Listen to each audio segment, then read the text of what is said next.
Hi guys, welcome to a new video. On May 30th, a space capsule named the Crew Dragon launched from the Kennedy Space Center in Florida using SpaceX's Falcon 9 rocket. After nearly 2 decades of effort, Elon Musk's aerospace company SpaceX successfully launched its first two NASA astronauts, Bob Behnken and Doug Hurley, into orbit, ushering a new age of human spaceflight in United States. The flight marked the first time astronauts have been launched from American soil in nearly a decade, and SpaceX is now the first private company to send astronauts into orbit.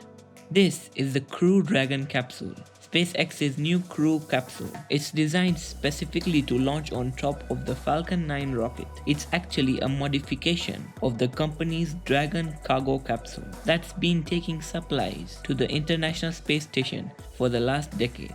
But this one is outfitted with new and advanced technologies. It's armed with live tech support systems and sleek chairs. The Crew Dragon is equipped with heat shield to protect astronauts from the scorching ultraviolet radiation from the sun, and shiny high-end touchscreen displays. Here's how it docks to the International Space Station. The Crew Dragon is a sophisticated docking system.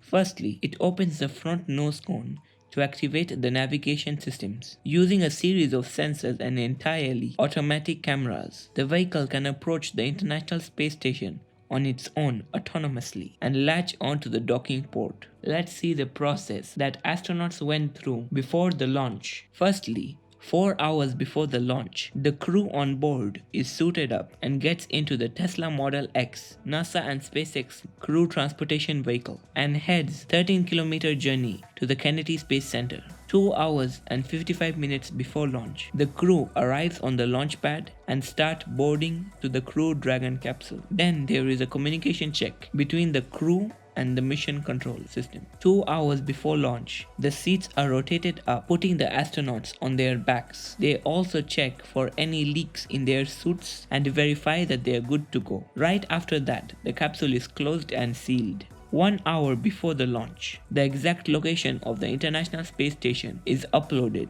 into the computers of the Dragon capsule navigation system. 30 to 40 minutes before launch, the Falcon 9 rocket is loaded with fuel and escape system is armed in case of any emergencies. It's also around this time that liquid oxygen starts filling up into the rocket's engines, first and second stage. Liquid oxygen works like an oxidizer because there is no oxygen in space. It helps get a more stronger and efficient thrust. Because of liquid oxygen, you start seeing smoke. That's not smoke. It's actually the cold liquid oxygen condensing. SpaceX super chills the oxygen to an intense minus 200 degrees Celsius. This helps maximize performance. 1 minute before launch, the spaceflight computer begins the final pre-launch checks. Finally, at launch, all the 9 Merlin engines ignite and ramp up to full thrust and begin the 19-hour journey to the International Space Station. In the beginning, the rocket accelerates vertically to get out of the thickest part of our atmosphere, but pretty soon it will pitch over and begins to accelerate horizontally. The rocket only goes up to get out of the atmosphere, but in order to stay in orbit, you need to go sideways, but very fast. Getting into orbit needs an insane amount of horizontal velocity, around 27,000 kilometers an hour. As it goes higher, 10 to 15 minutes later, the main engine cutoff process occurs, also known as MECO. When the first stage part of the rocket separates from the second stage, the first stage flips around after the separation and disintegrates back to Earth, re-entering the atmosphere engine first, and lights up the 3 of the 9 Merlin engines, which slows it down enough to survive the intense re-entry heating. In the next 10 to 12 minutes, the second stage cuts off the Dragon capsule, placing it into its initial parking orbit between 190 to 205 kilometers from the surface of Earth. Whereas the first stage begins its landing burn as it prepares to land on the autonomous spaceport drone ship. After it's landed, the second stage separation occurs when the second stage of the rocket has been separated from the Crew Dragon capsule. At this point, the Crew Dragon capsule will be on its own. The last time people launched into orbit from the US was during the final flight of NASA's Space Shuttle on July 8, 2011. Since then, NASA has relied on Russia's Soyuz rocket. It has been the only vehicle available to do the crewed flights to the International Space Station. The Commercial Crew Program, that was funded by the US government, was created to end NASA's reliance on Russia, but also to jumpstart a new way of doing business at NASA.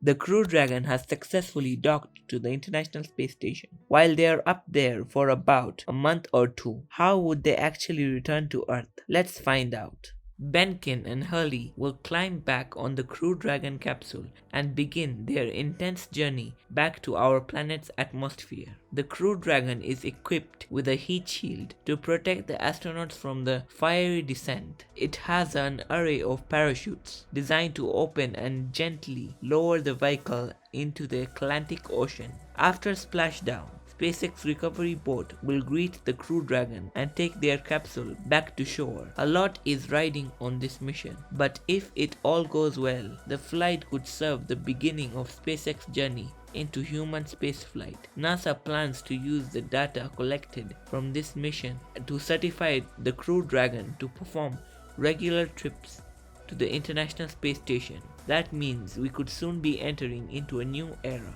where private companies are the ones to routinely take humans into orbit. Okay guys, that's pretty much it. Thank you for watching. Please subscribe. See you in my next video. Stay safe.